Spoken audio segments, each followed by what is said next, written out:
როდესაც ალექსანდრიის ბიბლიოთეკა გადაწვეს.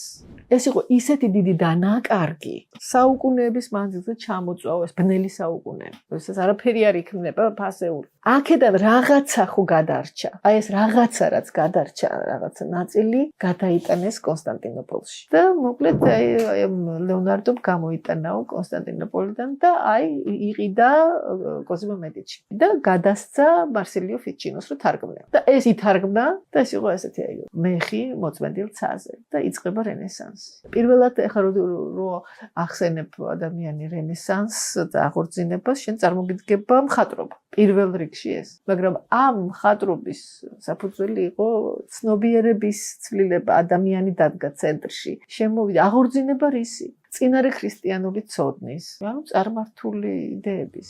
1945 წელია წერა-კითხვის უცოდინარი გლეხები შემთხვევით აღმოაჩენენ სადღაც რაღაცა ჩაფლულ ესეთ ქვევრს. ჩაიხედებიან რა არის შიგნით რაგნილები. ცეცხლის დასანთებად იყენებდნენ საბოლოო ჯამში უკვე მოხვდა სპეციალისტების ხელში და აი ამ ნაქამადის ბიბლიოთეკის ესე ქვია ამ ტექსტს დაიყო სამ ნაწილად.